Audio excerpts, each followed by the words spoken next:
Le Conseil des ministres approuve au cours de sa réunion hebdomadaire un certain nombre de projets de décret, dont un portant sur la réorganisation et le fonctionnement de la Commission nationale des concours.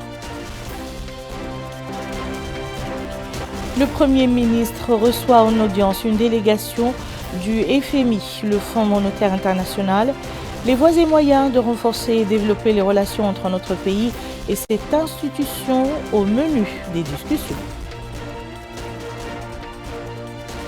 Le ministère du Pétrole, des Mines et de l'Énergie organise un atelier sur les perspectives prometteuses de l'énergie dans notre pays à l'horizon 2050.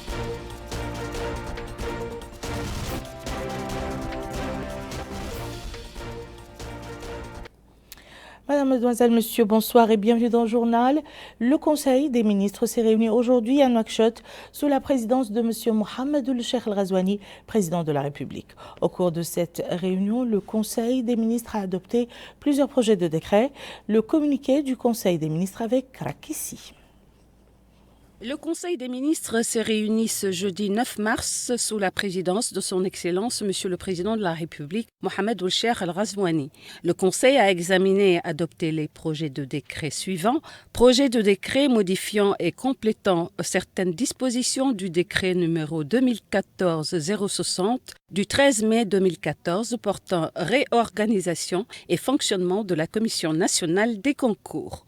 Le présent projet de décret vise à améliorer le système juridique en vigueur en matière d'accès aux emplois publics, et ce pour assurer plus d'intégrité, de transparence, d'équité et de performance à travers la création d'un mécanisme des recours jouissant de l'autonomie dans la prise de décision. Les améliorations introduites concernent aussi les missions de la Commission nationale des concours par l'élargissement de son champ d'intervention pour couvrir l'enseignement supérieur, la responsabilité des jurys des concours et leur rapport avec les candidats, en plus des mesures relatives aux services d'appui de la Commission. Projet de décret portant approbation du contrat d'exploration-production sur le bloc C2 du bassin côtier signé le 21 février 2023 entre l'État mauritanien et la société Shell E&P Mauritania. En application d'une politique promotionnelle visant à relancer le secteur pétrolier par, entre autres, la promotion de l'exploration au niveau des blocs libres dans une conjoncture marquée par la baisse des activités dans ce domaine, une certaine flexibilité est nécessaire en vue de faire bénéficier notre pays des meilleures retombées sur l'économie nationale et de garder sa position comme pays attractif pour l'investissement étranger. C'est dans ce cadre que ce projet de décret vient autoriser l'approbation du contrat d'exploration-production sur le bloc C2 du bassin côtier signé le 21 février 2023. Projet de décret portant approbation de l'avenant numéro 2 du contrat d'exploration-production sur le bloc C10 du bassin côtier signé le 21 février 2023 entre l'État mauritanien et la société Shell E&P Mauritania.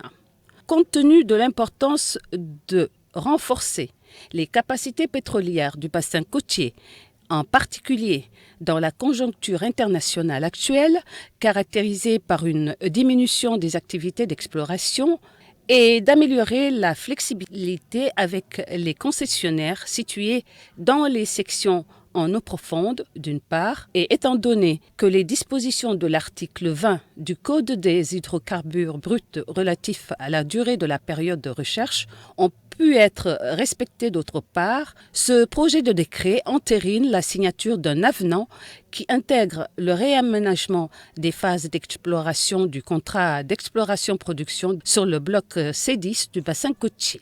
Abordant la Journée internationale de la femme célébrée hier, mercredi 8 mars 2023 par notre pays, à l'instar de la communauté internationale, son Excellence, Monsieur le Président de la République, présente ses félicitations à toutes les femmes mauritaniennes pour leur engagement dans le processus de développement économique et social de notre pays et réitère son engagement pour la promotion de leur autonomisation et la protection de leurs droits. Le ministre des Affaires étrangères, de la coopération et des Mauritaniens de l'extérieur a présenté une communication relative à la situation internationale. Le ministre de l'Intérieur et de la décentralisation a présenté une communication relative à la situation intérieure.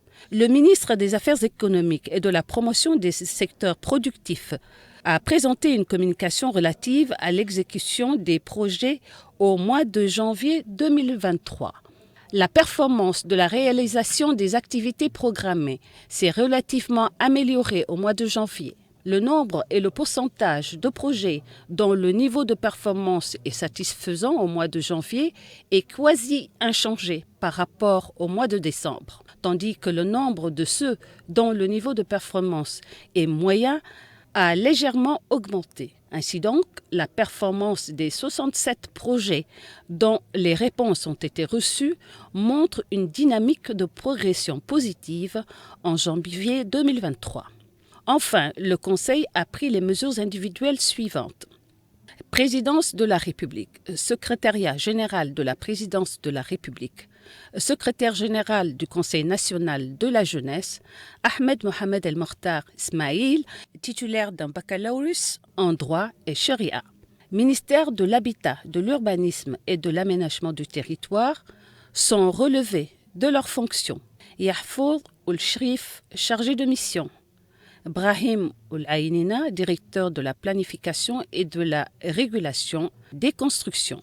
En outre, le Conseil a nommé les présidents des commissions de passation des marchés comme suit. Draman Seydi Boubou Kamara pour le Premier ministère et le secrétariat général du gouvernement, Hadjetou Mohamed Lakraf pour le ministère de la Justice, des Affaires étrangères, de la coopération et des Mauritaniens de l'extérieur, Abdoulahi Ouelé pour le ministère des Affaires islamiques, de l'enseignement originel et de l'action sociale de l'enfance et de la famille, Mohamed Lamine Cheikhna pour les ministères des Affaires économiques et de la promotion des secteurs productifs et des finances, Mariam Hay pour les ministères de la fonction publique et du travail et de l'emploi et de la formation professionnelle, Mbouya Ham Deybaba pour le ministère de l'Intérieur et de la décentralisation, Khumbara Da pour le ministère de l'Éducation nationale et de la réforme du système éducatif, Ousmane Khan pour le ministère du pétrole, des mines et de l'énergie, Cheikh Ahmed Babo pour le ministère de la Santé, Brahim Ahmed Ahman pour le ministère du Commerce, de l'Industrie, de l'Artisanat et du Tourisme et de l'Enseignement supérieur et de la Recherche scientifique. Beybani Ahmed Babo pour le ministère des Pêches et de l'Économie maritime. Bouya Maawiya Mohamed El Mokhtar pour le ministère de l'Habitat, de l'Urbanisme et de l'Aménagement du territoire.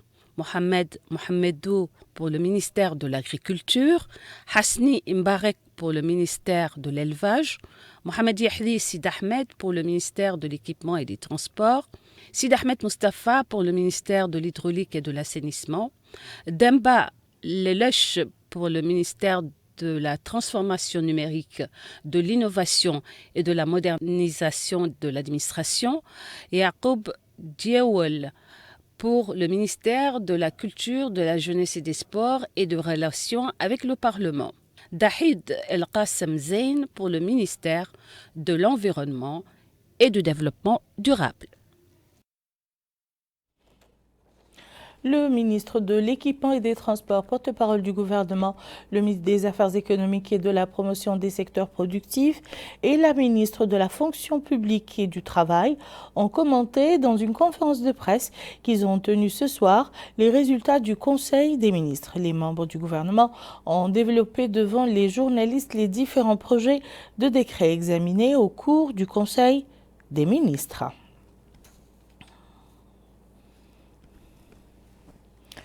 Le Premier ministre, M. Mohamed Ould Bilal Massoud, a reçu en audience dans son bureau à la primature son Excellence M. Kenji Okamura, directeur général adjoint du Fonds monétaire international.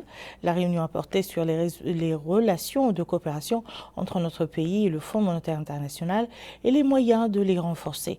La rencontre s'est déroulée en présence du gouverneur de la Banque centrale, M. Mohamed El Derbi, de la directrice de cabinet du Premier ministre, Mme Aïcha Valverges, du chargé de mission au Premier ministère, M. Mohamed El Raqani, et le conseiller du Premier ministre chargé de l'économie et des finances, M. Mohamed El Hammadi. La ministre des Affaires sociales, de l'enfance et de la famille, Mme Safiya Mtetaha, a visité le centre d'activité pour filles à Dar Naïm. La ministre, accompagnée d'une délégation de partenaires internationaux, a visité les différents pavillons du centre et a reçu des explications du directeur du centre sur son rôle dans la réinsertion et l'éducation des filles. La ministre a souligné l'importance de ce centre qui scolarise les filles et leur donne de meilleures opportunités de travail par la formation et la réinsertion dans de nombreux domaines.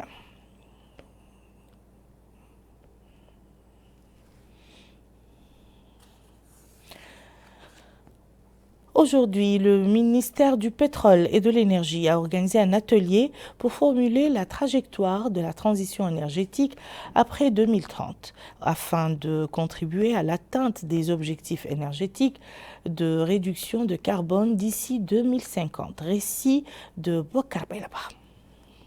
L'objectif de l'atelier est de définir le processus de transition énergétique au-delà de 2030. En d'autres termes, il s'agit de contribuer à l'atteinte des objectifs énergétiques limitant l'émission du carbone d'ici 2050. Et dans une allocution prononcée pour la circonstance, le secrétaire général du ministère du Pétrole, des Mines et de l'Énergie, Ahmed Salim Bouhadda, a indiqué que le département a mis sur pied une vision énergétique. Il a souligné que cette vision est axée sur l'accès des citoyens aux services énergétiques et la révision à la baisse de la tarification en faveur de la transformation industrielle et économique. À cela s'ajoute la mise en place d'un nouveau code d'énergie. Plusieurs compagnies travaillant dans le domaine de l'énergie ont pris part à l'atelier aux côtés des représentants des partenaires techniques et financiers. L'assistance a également eu droit à des présentations sur le récent développement des énergies renouvelables et l'hydrogène vert. L'ONG AFAQ pour les études et le développement a organisé aujourd'hui à Nouakchott un colloque sur la participation politique des femmes et leur rôle dans la prise de décision. Ce symposium s'inscrit dans le cadre de Nouakchott, capitale de la culture islamique, et coïncide avec la commémoration de la Journée internationale de la femme. Le point avec Mohamed El-Khattat. C'est un forum s'inscrivant dans le cadre des festivités commémoratives de la Journée internationale de la femme, organisée en collaboration avec le ministère de l'Action sociale, de l'enfance et de la famille, par l'association AVAR pour les études et le développement, sous le thème de la participation politique de la femme et son rôle dans la prise de décision. L'occasion pour le secrétaire général du ministère, M. Ali Sili Soumaré, de souligner. La participation politique de la femme constitue un outil efficace du développement durable, un puissant levier de la démocratie et un critère du niveau de conscience. Partant de cela, la volonté politique de son Excellence le Président de la République, M. Mohamed El Ghazouani, s'est inscrite par l'implication de la femme à travers l'élaboration des politiques et des programmes de développement dédiés aux femmes. Ce qui s'est traduit dans son programme électoral, puis dans sa mise en œuvre par la nomination des femmes aux hautes sphères de l'État. Mesdames et Messieurs, conformément à cette orientation et dans le cadre des efforts soutenus de notre pays pour réaliser les objectifs de développement durable à l'horizon 2030, et notamment les 5 objectifs et les autres objectifs ayant trait à la femme, notre département met en œuvre un programme commun de promotion de la participation politique de la femme qui a profité ces dernières années à toutes les femmes élues dans les communes sur l'étendue du territoire national à travers des séries de sessions de formation sur la gestion et la planification municipale. En soutien à cette politique, il y a quelques jours, notre département a signé un accord de partenariat avec le programme des Nations Unies pour le développement pour appuyer et aider la participation politique de la femme dans l'optique des prochaines échéances électorales dans notre pays. Prennent part à cette rencontre des experts sociaux, des professeurs, des politiques et des penseurs venus donner de la voix à ce plaidoyer en faveur de l'émancipation de la femme et pour l'aider à relever les défis. La présidente de l'association, Mme Fatmatoum Mohamed, a indiqué que le combat des femmes pour arracher ces droits a été et reste d'actualité pour les inscrire dans les textes législatifs, tout comme c'est la détermination de celles-ci qui leur a permis d'être présentes dans les différentes structures de représentativité. Pour sa part, la représentante résidente des Nations Unies dans notre pays s'est félicitée des avancées accomplies par la Mauritanie. Je me réjouis des résultats encourageants qui sont obtenus par la Mauritanie en ce qui concerne la représentativité des femmes à l'issue des dernières élections. Ces résultats seront sans nul doute renforcés davantage par la liste des jeunes et l'accès des personnes handicapées au Parlement. Les progrès sont appréciables ainsi, mais on note qu'il reste encore à faire dans plusieurs domaines. Et je suis persuadée que dans ce cadre, l'institutionnalisation de la prise en compte de l'égalité du genre dans l'administration publique, à travers les cellules sectorielles du genre, viendra conforter les acquis importants qui sont obtenus à ce jour. Il est à noter que ce forum qui intervient à la veille des élections municipales, législatives et régionales dure 2 jours. Le projet Samah du ministère de la Culture, de la Jeunesse, des Sports et des Relations avec le Parlement a signé ce matin à Nouakchott des contrats de financement en faveur de plusieurs organisations associatives de jeunesse. Le point avec Bokar Baylaba. Le projet SEMA, Prévention des conflits et promotion du dialogue interculturel, vise à mettre en œuvre une synergie d'actions complémentaires destinée à améliorer le bien-être social des jeunes. 38 consortia associatifs ou associations de jeunes sont concernés par ces subventions. Et à cette occasion, le secrétaire général du ministère de la Culture, de la Jeunesse, des Sports et des Relations avec le Parlement par intérim, Mohamed Salem El-Boukhaïs, a déclaré que ces subventions permettront au tissu associatif des jeunes de jouer efficacement son rôle, comme le stipule les politiques du ministère de tutelle, qui visent à élever le niveau d'implication et d'intégration des jeunes et en faire un véritable acteur de développement. C'est la deuxième fois que l'Union européenne finance le projet SEMA, exécuté dans les vilayas d'Itrarza, Brakna, Tagant, Dakhlet-Noisibou, Inchiri, Tirizemour et les 3 vilayas de Nouakchott. Le projet fait intervenir une série d'acteurs au niveau régionaux et locaux afin de favoriser un travail de promotion de paix porté par les populations elles-mêmes et de responsabiliser l'ensemble des parties prenantes. À l'est du pays, le wali du Houd Sharqi, M. Selmoul Sidi, a présidé aujourd'hui au siège de la cellule de coordination et de suivi des projets de développement de la wilaya du Houd Sharqi dans la ville de Nema, une réunion de l'équipe de travail au niveau de la région.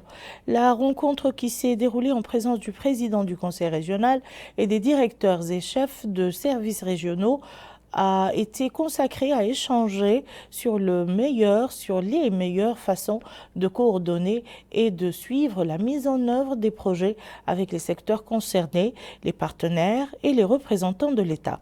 La réunion périodique du groupe de travail régional vise à fixer des paramètres organisationnels efficaces permettant aux citoyens de bénéficier des projets mis en œuvre dans leur zone géographique sur le plan économique et social.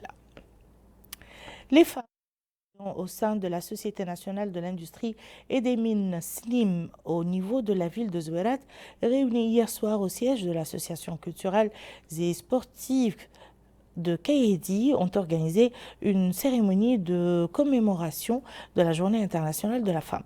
L'occasion d'honorer plusieurs femmes qui se sont distinguées dans divers domaines. Mohamed Oul-Khattat nous en dit plus.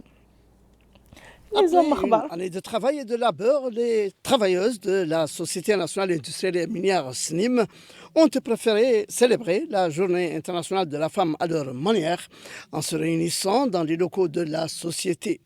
Présente parmi elles, Mme Fatimatoun Mohamed, maire de la commune de Zouerat, a souhaité au nom de la municipalité bonne et heureuse fête à toutes les femmes de la ville et a remercié la direction de la CNIM d'accueillir ce nombre considérable de femmes.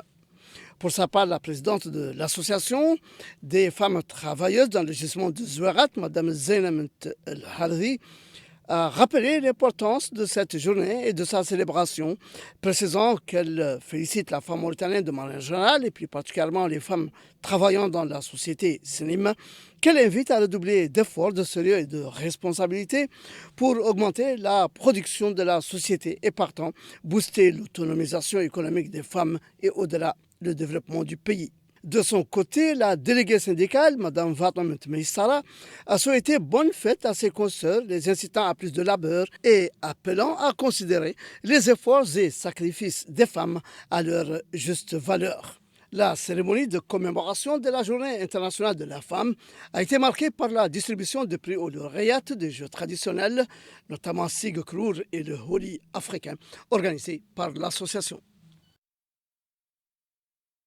L'initiative pour l'unité nationale et de développement et les jeunes de Toulé ont organisé dans la ville de Kaedi une initiative de soutien pour le parti INSAF dont l'objectif est de sensibiliser sur la nécessité de s'inscrire sur la liste électorale. Les responsables des initiatives ont souligné dans leurs allocutions que ces manifestations s'inscrivent dans le cadre de l'orientation générale des instances du parti en vue de développer l'unité nationale et de soutenir des programmes de développement qui servent le pays et renforcent la cohésion sociale, appelant chacun à se rendre dans les centres d'inscription. Un porte-parole du parti a souligné l'importance de redoubler d'efforts à ce stade et la nécessité de serrer les rangs.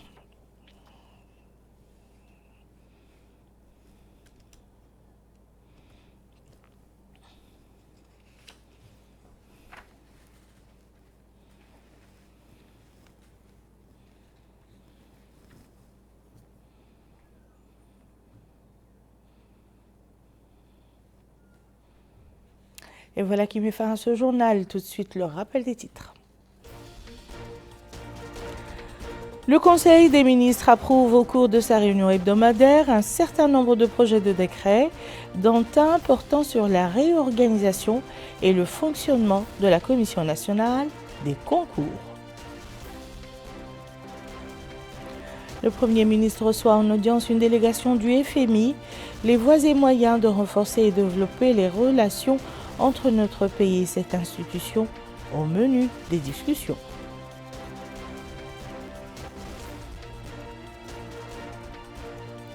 Le ministre du Pétrole, des Mines et de l'Énergie, le ministère du Pétrole, des Mines et de l'Énergie organise un atelier sur les perspectives prometteuses de l'énergie dans notre pays à l'horizon 2050.